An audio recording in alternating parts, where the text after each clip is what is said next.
Welcome to Podtendo's Top 10 list. Listen to the show, we'll explain it. I can't explain it during the opening. Enjoy! Hey guys, welcome to Podtendo's Top 10 list. Why are we doing this? Just like the intro said, I would introduce it, and I didn't, so now I have to. We are celebrating going into our 10th year of podcasting, so we decided to do, as a little bit of a break, as our side shows, we're doing a top 10 list. That means this is our second in that series. About a month ago, 4 weeks ago, you saw our top 10 NES games. So today we're going over Podtendo's, well, I guess our individuals. I'll introduce us in a second. Top 10 Super Nintendo games. So it's pretty exciting. We've played several of these, a rough count. So baby, we'd have to do some research beforehand, but we don't. So we've played multiple Super Nintendo games. I want to tell you which are the top 10. I am your co-host, Mick, and I'm joined by Tyson. Cool, sweet. And top 10 games. Again, we're showing up, no notes, just have to wing it, and awkwardly talk about our list. It's pretty exciting. Yeah. Well, we do have our list in front of us, so that's kind of notes. Yeah, true. Yeah, I guess we're not just like being like, okay, that's a good point. Some form of structure. We need to. You gotta kind of have it listed out, so you're not like, I forgot about that game. Yeah. Let's change the whole list. Yeah. Change it. Yeah. Okay, that's fair. Yeah, that's a good point. Cool. So with that, I don't know. Should we start with honorable mentions or start with our tens? Let's do honorable mentions like before one. Yeah, I like that. Yeah, because then it's kind of like, this is what we kind of left off, right? What we're doing this is we're basing our list based on our, I don't know, how we're feeling. Would I want to play this game? So like fun factor is a big deciding factor, as well as just like overall quality of game, my experience with it, and like my recommendations going forward, right? So that's going to be some of my criteria as we kind of break down my list and go from there. But a big part of it is like, do I want to play it right now? Because there's some games you might argue, oh, that game's awesome. No, it's not. I don't want to play it right now. So it's actually not that awesome. And I believe the way we work through this list is we go 10 to 1, not 1 to 10, because that'd be silly. And we talk about a game the second time it appears on our list. So a lot of these games, we're going to have repeats, right? We're just kind of putting them in different spots. So we'll kind of talk about them the second time they come up. Yeah, and unless we both have our list in front of each other, so we know if there's a game that isn't not going to come up on the other person's list, and we'll just talk about it then. So perfect, cool. So with that, do you need a disclaimer on your picks? You just went with best games. I went with kind of my gut feeling games that I feel like are, I think best game, but also like games that I would, if I was to rebuild I was going to build a collection, and I had kind of unlimited resources. This would be kind of the order. It's like I'd fill them up one by one. Okay. So. Sweet. Cool. Yeah. So with that, we have to start at the bottom of our list. Number 10.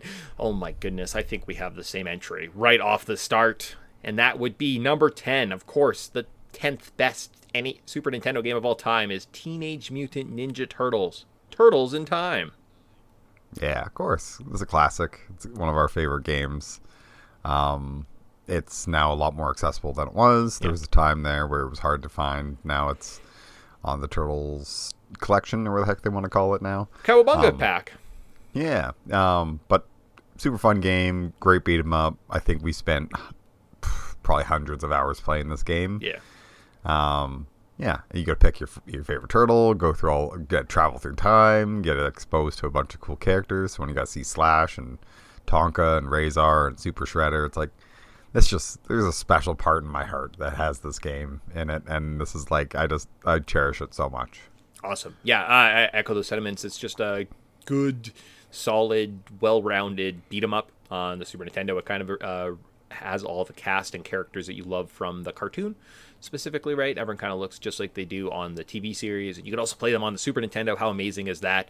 And it just is a fun little adventure. Doesn't take very long. It's probably under maybe an hour, right? Especially with like save states and stuff. You could beat this like 45 minutes easy, tops, get in, get out. It holds up as one of the original just kind of best turtle experiences that you kind of have. And fun factor, I would play this today in a heartbeat, no problem, hence why it made my list. It has to make my list because again, it's just one of those so accessible. It's easy to grab and go from there. So cool. Going on to number 9. Who do you have at number 9? I have Mario RPG. Ooh, No, I think that's your 8. Oh, you're right. I do. I got Street Fighter 2. Sorry. Yeah. My eyes were going ahead of my list. Cool. Sweet. Awesome. Yeah. Street Fighter 2. Yeah. I mean, it's a good game. I enjoy it. That's why it's at my 9. I'll talk about it more later. You will? Yeah. Well, I see. It's not on my list. It's on your honorable mentions, and we'll talk about it then. Oh, that's how we have to do this? Well, I mean, I could just talk about it now. It is the game that made me love fighting games. I remember we used to do like a reverse. You'd kind of do a tournament where you'd play as every single character and trying to beat everybody, like the other person's every single character. And as soon as you lost with that character, you just not use them anymore. Okay. And then, so it forced you to use a bunch of the characters that you would never really use, like the E Hondas and the what's his name, Zangiefs of the world, because those aren't really my style. I was always more of like a Ken, Ryu, Chun-Li kind of person. So this game has a special place in my heart, so I love Street Fighter 2. Oh, it is the iconic. There's a reason you can joke, and Street Fighter 2 has how many different versions? Championship Edition, Super Edition, Super Fighter Championship Edition, right? They kind of just kept throwing this game out. It was incredible. It came from the arcade, obviously, and just that console port was revolutionary, right? It brought that fighting style genre, and it kind of defined what it should look like and how it should operate and the number of clones that you see. And again, just like that iconic status, this game was everywhere, right? This game was what the Super Nintendo was about. It was about bringing the arcade, that fun-paced action 16-bit experience into your homes, and it did it flawlessly, right? And just the legacy that we still have of Street Fighter. It's still one of the most recognizable game franchises in the world, probably because the popularity of Street Fighter 2 made it become a super mega awesome iconic super status, right? So similar to how I mentioned Castlevania is that iconic NES, they kind of go hand in hand. In my mind, Street Fighter, at least 2 specifically, goes kind of with that Super Nintendo as well. It did make my honorable mention mainly because I don't really like fighting games. I probably wouldn't play one. I'd be like, meh. So the fun factor isn't there, right? So that's why it didn't make my list. At number 9, I have Zombies Ate My Neighbors. Fun little game that we picked up a couple Halloweens ago, just as kind of one-off. I knew I'd played it before, had this like tinge of nostalgia going towards it, and getting into it, I fell in love. It became a very easy game for me to kind of play. I love the aesthetics. I love the little world that they have. I love all the characters. I love the sprites designs. It just takes me to a very fun little place, right? And if I want to play a challenging little two-stick kind of shooter, essentially, right, that just kind of you're going to grind some hours on, you're not going to get very far. Maybe you get to like level 10. It's going to be frustrating and hard, but like that's part of the experience of picking it up with it, and just that nostalgia, that tinge, the fact that I have a digital copy on my Switch and I play it from time to time. It's fun. I want to play it, and again, as a result, that's why it made it on my list at number 9. Yeah, I mean, I didn't even put it on my honorable mention, but it's a good game. I think it's fun. Has a lot of good replay value, and it's a great Halloween game. It's not Halloween right now, so it's kind of not on my radar, but it's definitely one of those games where it's like, I love Halloween. This is the most Halloween game that I've ever played. So it just, when I think of Halloween, I think of Zombies Ate My Neighbors. Cool. Yeah, I just love that. Yeah, whatever that like blue, dark, midnight setting, whatever that color palette they got in this game, oh baby, it's just like perfect. Chef's kiss. It's great. So that's both our number 9s done. You've already kind of revealed your number 8. Number 8 is not on my list, so let's talk about your number 8. Yeah, I got Mario RPG. Mm-hmm. I think that my game you're gonna see a couple times has a lot of RPGs in it, just because I enjoy them, especially these old retro ones. They're not overly complicated. I think is RPGs done right, where it's just the gameplay and all the like different game mechanics kind of feed into one another. And Mario RPG is cute, fun. It's got a great little story. Now it's a little more accessible than ever, so maybe that's why it's also on my list, because I was really happy when this game actually got announced and then re-released. I grab it. I still have it. It's on my shelf. I'm happy I have it because I've always wanted to have this game.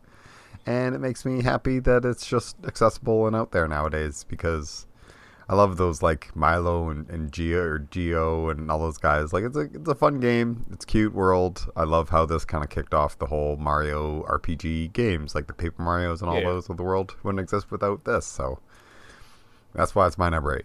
Sweet. For myself, it was my first honorable mention. That means it just missed the list. And I agree. It is just that cute, fun.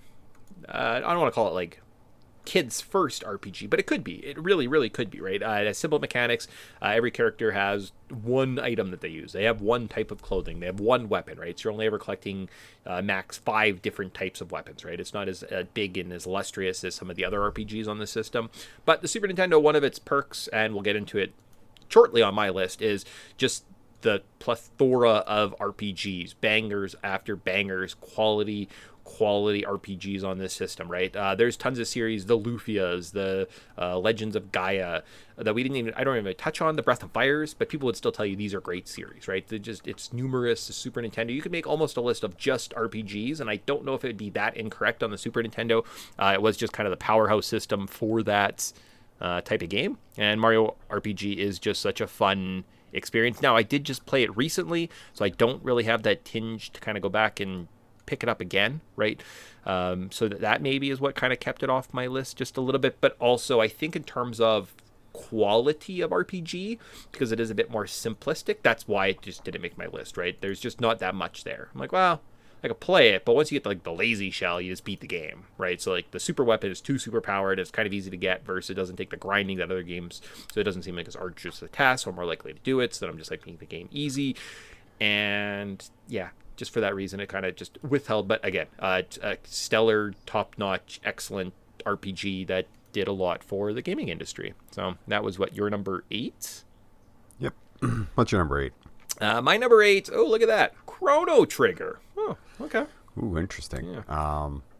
I have that a little bit higher up on my list. All right, cool. So then I guess if both of our 8s are satisfied, we move on to number 7. Yeah, my number 7 is Super Metroid. Okay, all right.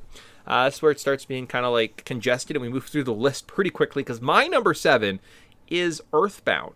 And for some reason, I believe we are going to talk about that on your list coming up. So why don't we jump to your number 6? Yeah, here's where we have Earthbound on my list. So now we can talk about it. Yeah, good game. I think it's this game. It's good, but it's also like, I don't know, it's super memorable. Mm-hmm. I don't really care. Like, there's a lot of spots where I think we were both very frustrated with it. But there was a lot of times where it was just like, it has a special place in my heart where it just like takes my mind into a good little place. But it's like, because it's a sad game, but also has like a very hopeful story to it. And it's just like cute how they can take these characters that I didn't think I was going to get like emotionally attached to, and they did something really neat and fascinating with it, and I think it works really well. Awesome. Cool. So. Yeah, Earthbound is on 7 on my list, so again, just one back of where Tyson had it, and I think just in terms of quality RPG, it is on the surface as simple and as basic and as cute as Mario RPG. It's super accessible, anyone could grab it. Oh, it's just a little kid in a baseball bat, and you're fighting a fly, and you fight some cats. Cool, awesome. Who can't relate? Right? But when you dive down, there's a much grander experience, and it's a darker story, and it is kind of a sad little story, right? And melancholy, right? It is kind of that fear of aging and growing up and death, and there's a lot of big themes in this game, right? And picking it up and kind of playing through that experience, it kind of, especially as a kid, oh man, I kind of feel like it's overwhelming. Like, it's almost kind of, in terms of just the thematical elements of this game, a little bit overwhelming. Yeah, it's this big goofy world that they create, but there's lots of heart and soul, and you do kind of just like grow to like the characters, and it's a very weird type of storytelling, right? It's that David Lynch style. It's kind of weird. It's not peculiar. It's not your day to day, and I kind of like it for that reason. And hence why it's in the kind of the middle of my RPG sandwich. So I kind of got it between Chrono Trigger and another RPG that we're going to probably talk about shortly here. But I kind of like it for that. It seems accessible. It seems like a pick up and play. I'd much rather pick up this game. I know it's a little bit shorter. You don't need to grind too much. It's not super difficult, right? It's maybe a 10-hour experience. I saw it on the Switch Online and almost thought I could play through an Earthbound, but I feel like we're probably closer to like replaying it on the podcast than not, right? So I was like, maybe I'll hold off because I kind of feel like if I start playing it now, we might be doing it again like in a year or something. And I'm like, I just played that game, son of a gun, right? So, but right now it is kind of high on my replayability list, and just wanting to get back into that weird little world, right? And figure out how the racers work and like fight around with my management or my item management system. And I was like, this is frustrating. And like, I got a new character so I can hold new gear and stuff. It's just a cute, kind of weird, peaceful but dark world, and that's why it made my list at number 7. So you just did your 6. Yep. Yeah. So what's your 6? Do you have any other points on Earthbound, or you're like, that's good? No. I mean, I just like, if I've always been wanting to play Mother 3. Because I think it's kind of takes a lot of those elements and just expands the world. Because I know Earthbound or Mother 1 is essentially Earthbound again. Like Earthbound's just like kind of remaster of that game. So Mother 3 is kind of like the actual sequel. So I'm always like, I kind of want to play that game just because like it is this unique world where you're like, it's cute and playful, but also like it's dark and people die. That's so fair. Like cool. It's bleak, and I appreciate them going for this cute aesthetic with a bleak existence. Cool. All right. So from there, I agree. It is bleak. It is cool. Mother 3, could be on the docket. Maybe we do like an Earthbound Mother 3 at some point in the future. Who knows? Number 6 for me, I have Final Fantasy 6. Oh, how cute is that? Formerly Final Fantasy 3 in Japan, but no, in Final Fantasy 3 in our lives. In North America. Yeah, and then Final Fantasy 6 elsewhere throughout the world in real Japan where they know RPGs. And it is just the culmination of kind of the epicness of what was the 2D JRPG in my mind, right? It is kind of that, it's classic. It's got the epic story of the rebels versus the empires. The customization that you can have with your party is epic, right? It's got a giant cast. Now there is no main character, so you kind of have to impose a little bit of, you're tertiarily looking at the story almost, watching how they interact, and you kind of pick and choose and like put different perks on certain characters. So there isn't a main character per se throughout the narrative, right? Which kind of leads to some ambiguity in the narrative, right? Depending kind of how you play or how you reflect or how you relate to them. But I think just in terms of ability to kind of do whatever, to customize your characters, to customize who's on your party, to customize how you play the game, to customize, right? Just your experience is going to be different from my experience. I think this is that culmination of JRPG done at a good scale. It's got a great story. It's got tons of customization, and it's kind of how do you want to experience it, right? Which I think is, you don't get a lot, right? Lots of games are just kind of like start to finish. This is what happens. There is no difference, right? I think Final Fantasy 6, at least in my mind, is that culmination, is the epitome of 2D RPG, right? Before we get into the 7s. And I think if we were to look at the series, Final Fantasy series, that is, I probably, like, I just listened to our Final Fantasy 9 retrospective, we were kind of bouncing around like, where do they rank? In my mind, 7 and 6 are just the elite of the series, and then kind of everything's below it, right? That's when you start getting your 9s. So the fact that I still hold Final Fantasy 6 in this high regard and would love to pick it up and play it, and I've been meaning to play it, and I tried to play it for many years, and I kept buying like different versions of Final Fantasy 4, and I was like, damn it! For that reason, it made my list. Now I noticed it didn't make your list. Yeah, I don't love this one as much. It's like, don't get me wrong, it's my honorable mention is Final Fantasy 6. Sure. But it's not my favorite Final Fantasy game on the Super Nintendo. Not by far. I guess this game didn't really resonate with me. Like, I just didn't care about the world or the characters. Like, there's some cool stuff that happens, and I like think about the whole, like, I want to like the whole Terra storyline, but then she's not really even like a main character, or seems kind of semi not important in the story, where it's like I just don't know where to care and what not to care about, and it's like the way they handle the story just rubs me wrong, and I like a little bit more like linear story, where this is just kind of nobody matters, who gives a fuck, the end.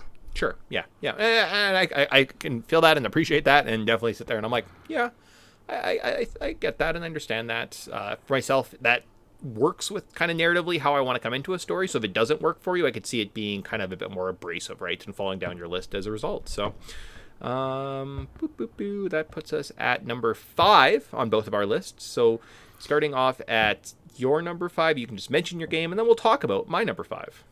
Yeah, Donkey Kong Country 2. Awesome. Sitting in number 5.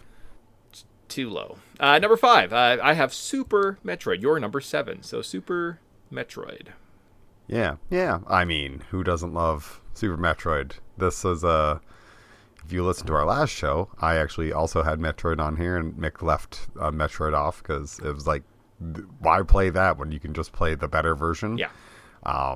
And this game, I don't know. It's so good. Mm-hmm. It's so tight. It's like, is there a better version of Super Metroid? I don't think so. This one is so good. It is one of the tightest, cleanest gaming experiences that exist. And yeah, if you're looking for that kind of Metroidvania, Metroid style, essentially that's where the quote comes from, right? Like, this is the Metroid of the Metroidvania, right? It's that key and lock system. It's exploration at its finest. It's building a fleshed out world.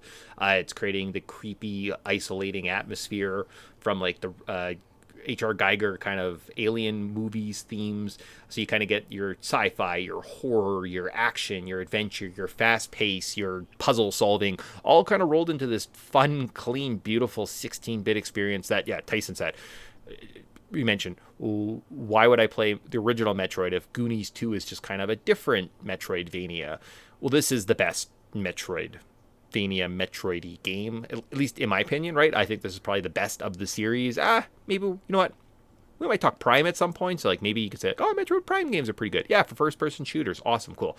Do they live up to the Metroid experience? I don't know, because this is the Metroid experience in my mind. This is Super Metroid. You go back to it. There's a reason that we've played it at least twice. I think I made you play a randomizer with me one time of Super Metroid and A Link to the Past. So it's just one of those fun games, and it's just clean. It's epic. It belongs in the top 5, right? My top 5 in my mind is solidified, and they're kind of the best games. Everything below that on this list, there's like definitely a sliding scale. I can be talked into putting something here or there. But Super Metroid, it's just such a beautiful, clean, unique experience, and I think that's what I'd say. Like, it's almost like nothing else, but it has elements of almost every other genre kind of in it, right? Yeah. It's for the soundtrack alone and the atmosphere. Mm-hmm. It's like, this was so ahead of its time. This was the horror game of the Super Nintendo, in my opinion. Like, it's creepy, it's eerie, it's fun to explore. It creates this whole world that you just can't wait to keep exploring. Like, you never want to put this game down, and that is a hard thing to do, but Super Metroid just does it flawlessly. So awesome. Sweet. Super Metroid off the books, and you did Donkey Kong. I guess 5 is fine. What is your number 4? My number 4 is Chrono Trigger, so we can finally talk about Chrono Trigger. Yes. I had it at 4, you had it at 8. I had it at 4 because it was just I love this game. This is kind of that non-linear story, kind of funky, all over the place, time travel-y world that I'm just like, I love this. I eat this up. It's so much fun. The character designs are so cute. The worlds are fun to explore, and it just makes me want to spend more time in it and keep exploring. And I wish there was just more things to do in this world, because I love it to death. I love the soundtrack. It's really tight. It's really fun. I think like the way the battle system works with like different characters can like link attacks and do cool things, like when Frog and Chrono do like an X attack or whatever. Like, it actually has an impact of why they're on the team together, and it feels like you actually have a team. And it just, like, all the characters are cool, unique, enjoyable, and I like it a lot. I could sometimes just listen to the soundtrack while I'm chilling. So so I had kind of that dilemma, right? So I had a clump of number 6 I had Final Fantasy 6, number 7 I had Earthbound, and number 8 I had Chrono Trigger. So I kind of just this clump of these Super Nintendo RPGs, which in my mind are just some of the better RPGs that probably exist in gaming, right? At least in the 16-bit era, probably up until PlayStation. PlayStation had a lot. PlayStation has a lot, but in terms of overall quality, some of them are just god awful. Like the fact Jade Cocoon exists, and you're like, ugh, this is a RPG that, okay, cool, awesome, great.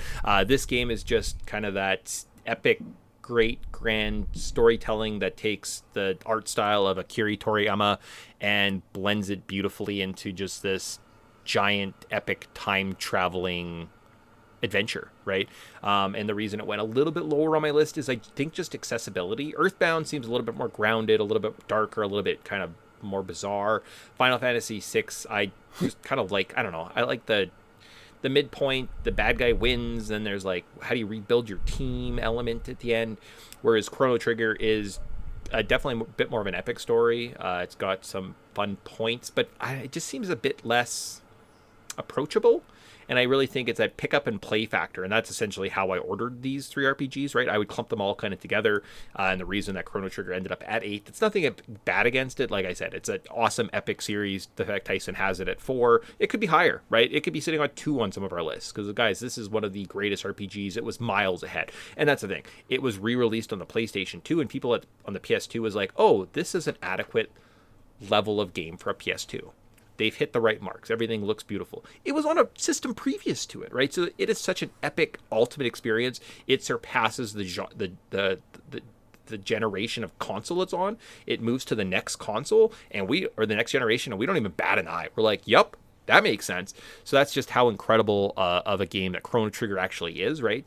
And it's just, now, I don't want to go back in time and time travel and save. And like, that's just not what I'm looking for right now in my gaming. Because I know less of Chrono Trigger, I think this is the game I would like to go back and play it for this podcast and kind of re-experience and get to relive the magic. But it seems like it's a bit longer of an experience compared to the others.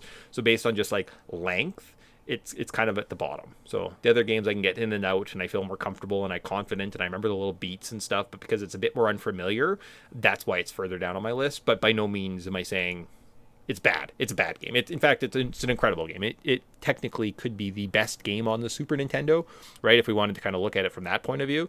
So I don't fault Tyson for having it at 4 at all. I might fault myself for having it at 8, but it was just kind of the nature of my list. Essentially, it's my 5 favorite games, RPGs, and the rest. So, yeah, I had a hard time keeping the RPGs down on my list because it's the Super Nintendo and RPGs go hand in hand in my brain. And only because these 5 games, like, they are borderline some of my 5 favorite games of all time. It's literally then just RPGs on the Super Nintendo, and I think they're just elite. And the 6 Final Fantasy VI, Earthbound, Chrono Trigger, in my mind, are some of the best games, right? And I don't need to kind of just keep beating this point. We can just kind of move on. But did any rebuttal? No. I mean, it's hard to rank these. Like, I mean, it's kind of dealer's choice. All the RPGs on the Super Nintendo were so good and so tight, and it's like that's why I have a love for them. Yeah. And that's why I gravitate to these games, because if you look at my list, a lot of the genres on this list is kind of how I buy games. There's like some action games, some major franchises, but it's mostly just like RPGs and like some major like the Street Fighters, the Turtles games. Like besides that, it's mostly just like franchises and RPGs. Yeah. So cool. Sweet. So where are we at? Blah blah blah.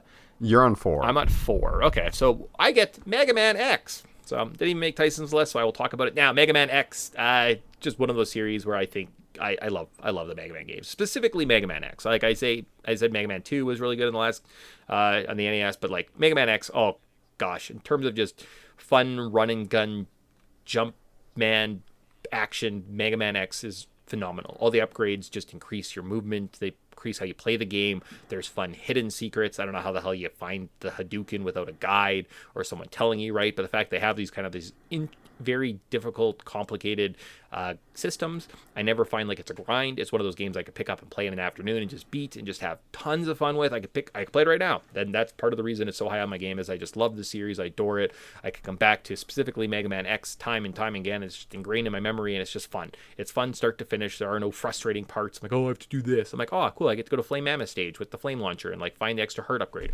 Cool. I love doing that, right? And the fact that they just made every element of this, what could be a tedious game, enjoyable and fun. It has to be. It's one of my top favorite games of all time. It has to be in top 4.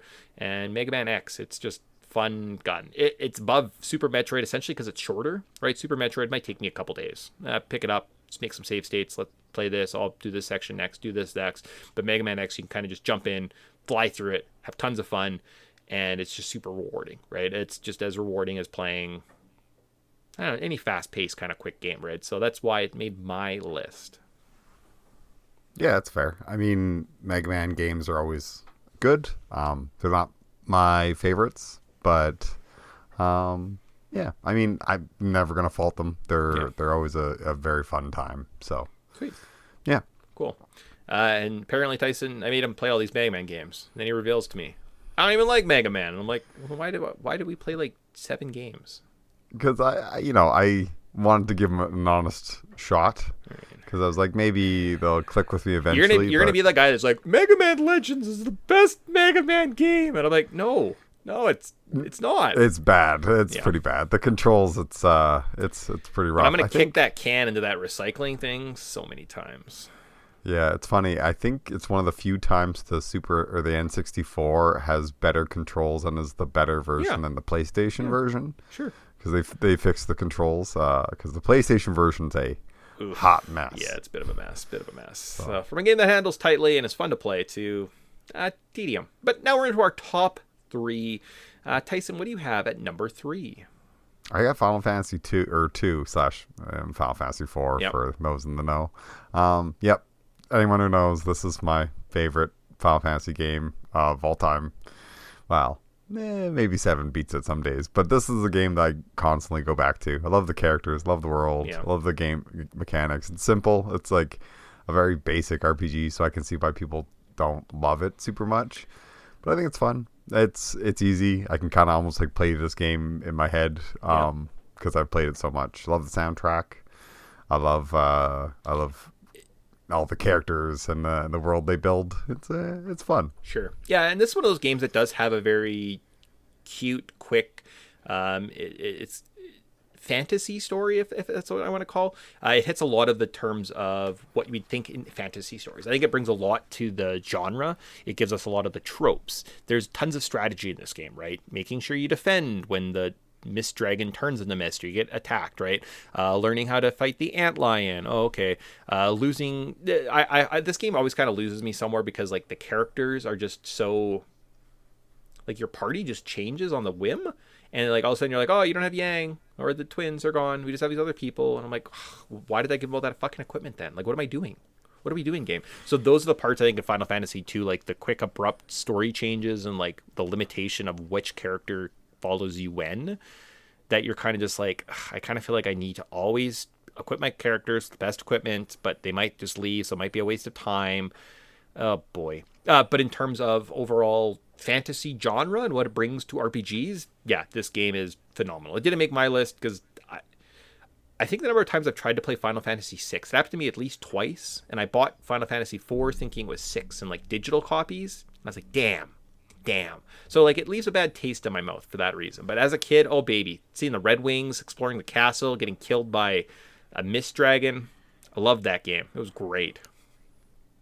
Yeah, it was a fun time. Yeah. Definitely, it's not a perfect experience. Like you said, there's nothing worse than putting a bunch of good equipment on a character and then they just leave, and you're like, damn, well, and like, why didn't I unequip everything? Well, and just like Cecil, like, yeah, you say that Final Fantasy VI doesn't have a main character. Cecil, the Dark Knight who turns into a paladin, is the main character of this game, and I just like don't care about Cecil at all. In fact, he's my least favorite part. I'm like, oh, look at this cool Dark Knight. Oh, now he suck. Now I'm level 1 paladin.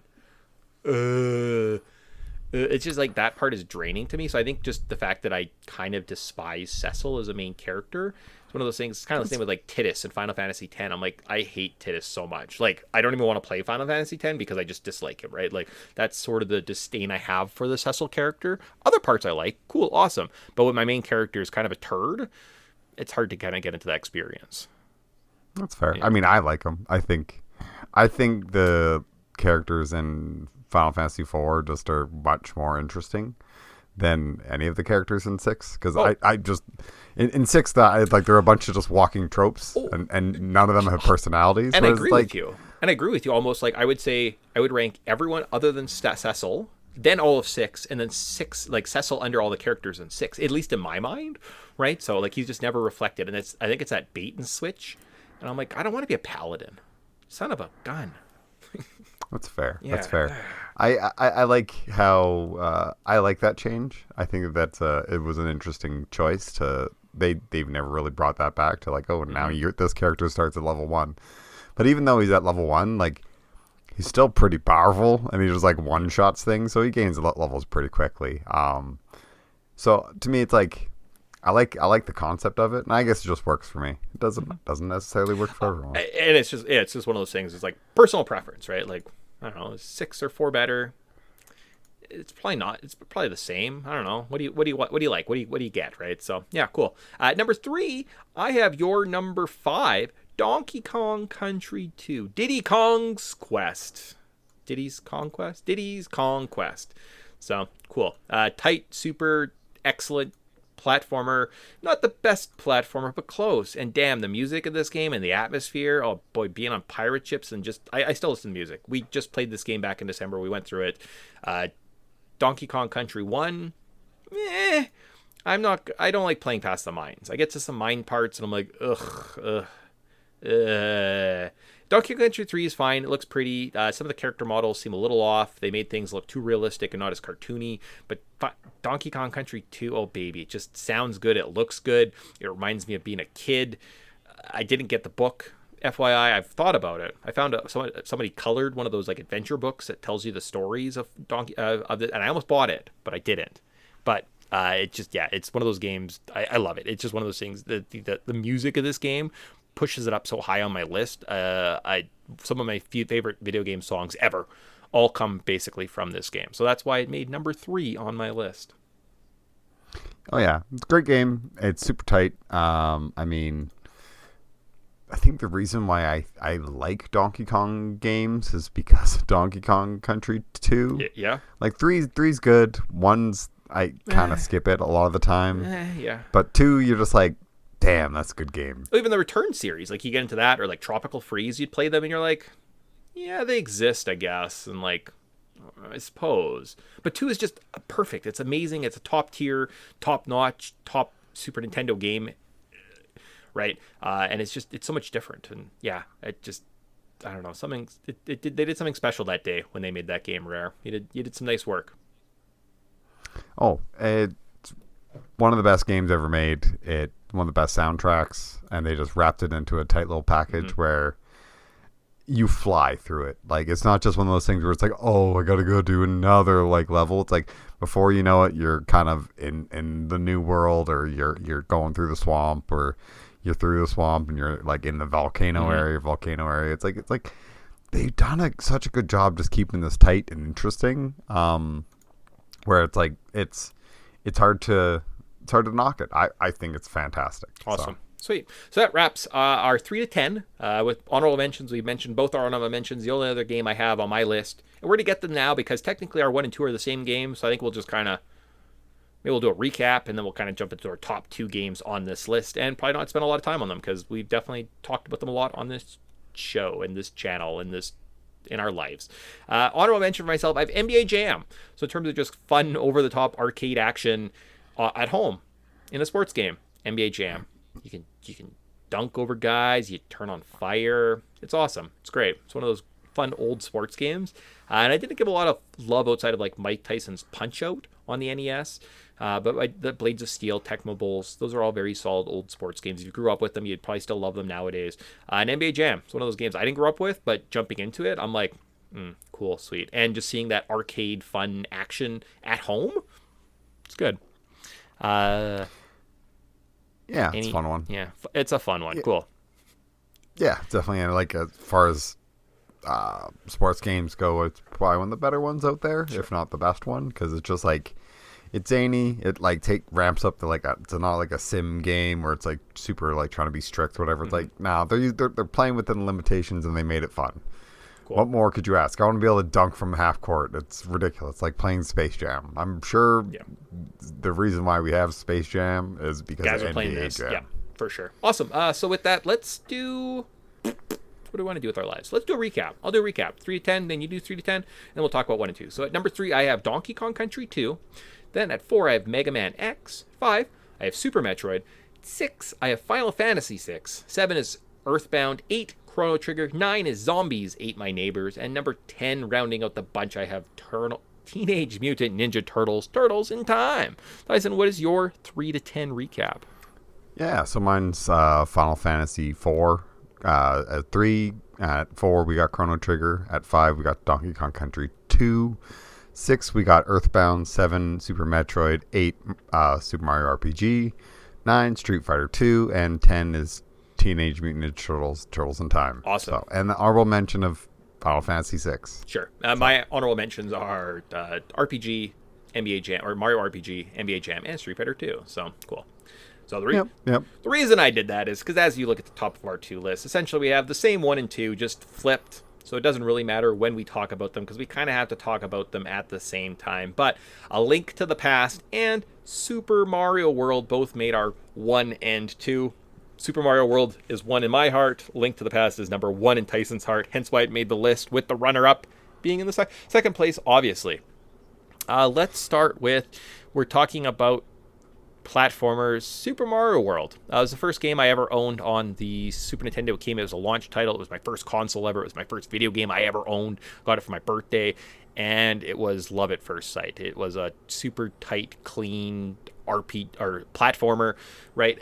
All the praise that we gave to the Mario 3s as being kind of that best genre-defining platform game for the Mario series, right? The number 1 franchise that Mario or Nintendo has is Mario.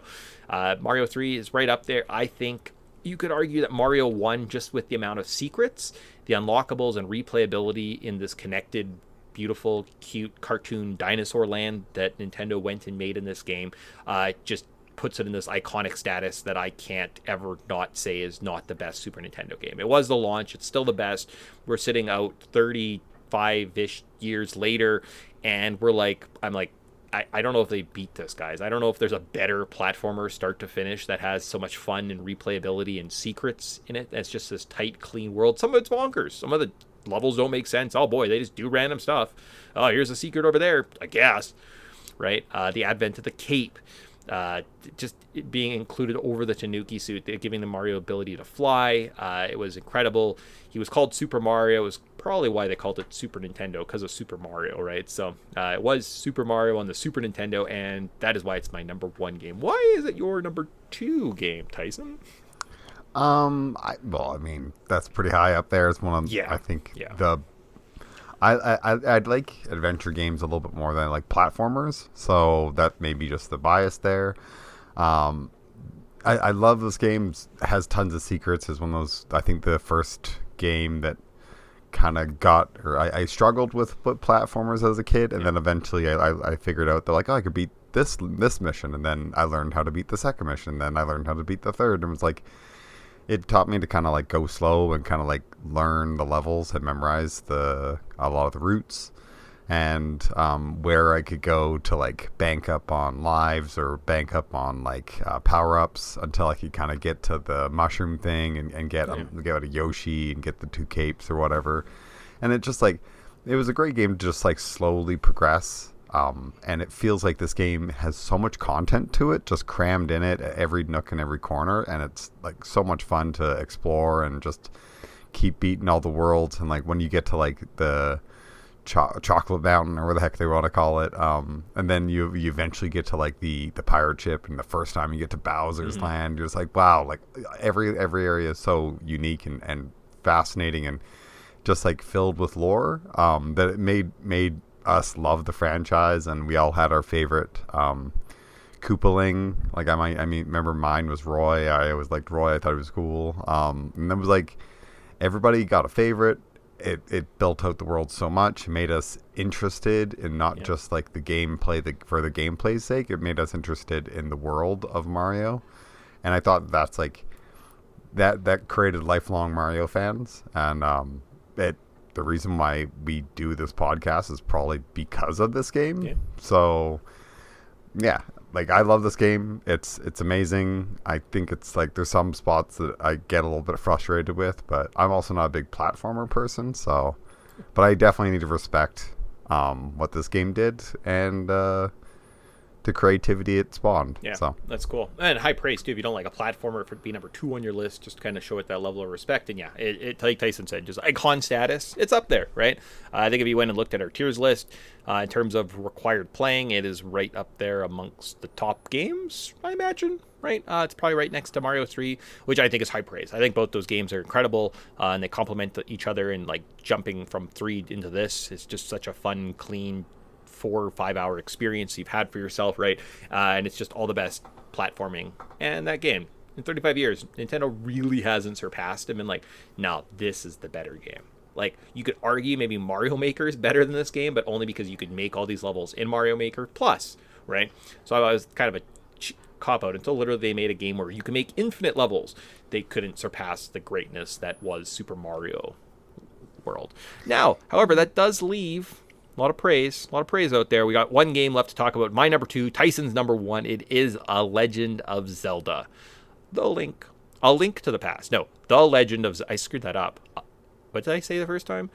A Legend of Zelda, The Link to the Past. But it's actually The Legend of Zelda, A Link to the Past. Yes. Great game. I mean, this game, holy moly, made me love Zelda games. It's the first game I think of when I think of the Super Nintendo. It's got an amazing soundtrack, great world to explore, so much to like try to find and do, and I'm never bored in this game, even though I've played it dozens of, or maybe like 50 times now, probably. Like it's so much fun. Sure. I just keep coming back to it. It's like it set the standard of how top-down Zelda should be. I couldn't say it better myself. It's the standard. It is. They basically created the standard Zelda game with this entry and haven't been able to surpass it, really, up until Breath of the Wild? Yeah, right. Which is kind of its own thing. Like, that's, like, I'd say, like, the best 3D Zelda. Like, Ocarina of Time, Majora's Mask are great 3D Zelda games, but this is still just the best 2D top-down Zelda game, period.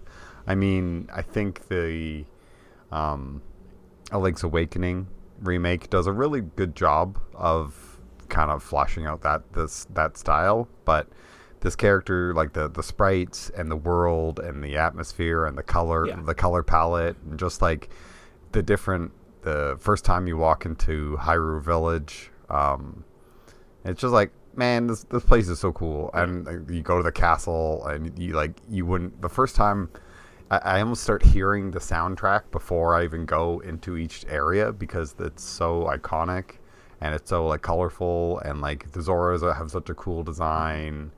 And I just think that like this created this massive world that made us fascinated, and I think that's what both Link to the Past and Super Mario World does so well. Is like the gameplay's fun and there's lots to do, but it also gets your mind exploring of like what else is out there, what are the other stories that can be told, and it does like that is such a rare feat these days, that essentially it created this whole lore dump that we have just been wanting more and more of, and it created long-lasting franchises and IPs that we still buy all the games when they come out. They're not as good as these games, but we keep giving them our money because we just want more and more of this world that they built. And I think that Link to the Past does like an amazing job of without this game, we don't get just dozens of amazing games. Exactly. And I'm not going to step over just what you said, right? I kind of took the Mario, you took the Zelda. I think that's fair, but I will just kind of come in and just say, I agree. It did just really cement what the genre of Zelda, Legend of Zelda, was going to be, right? Every game after this, and I wasn't lying. It's just essentially this game. You find stuff. There's a princess. It's a similar formula, though. There's a plot twist halfway through. You better get strong and fight Ganon.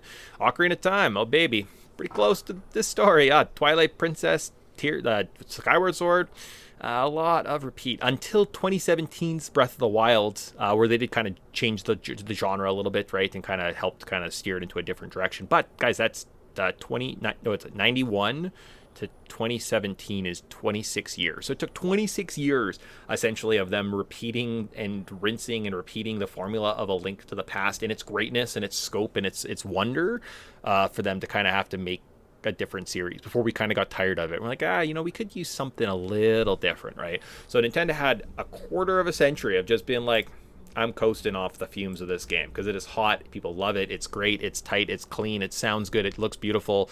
And that's it. I play it every year, at least once, maybe twice.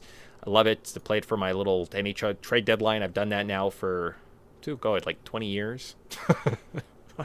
I'm so old. But obviously I've played this game numerous times. I know all the secrets. I love getting into it. And it's awesome. It's great. The fact that it came out 34 years ago, absolutely bonkers. Like I there's lots of games I'd be like, no, it's not better than this. Like, this game is better than a lot of Zelda games, right? I'd throw it up there.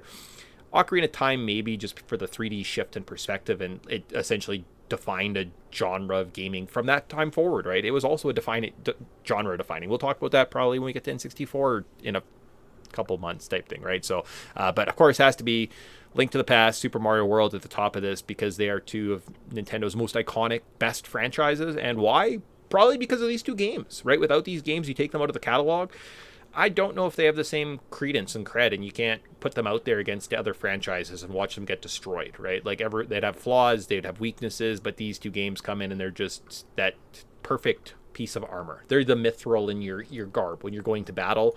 You can't lose if you have these in your your arsenal, and that's why Nintendo is and continues to be, especially with gaming culture nowadays, guys. Like, Xbox is kind of dead. PS5 isn't really doing PlayStation's not doing a lot.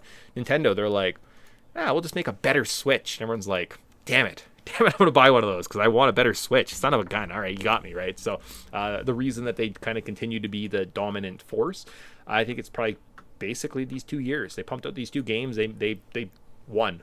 You win at life when you make these games, right? So, and just like you win at life, if you put them on top of your Super Nintendo list.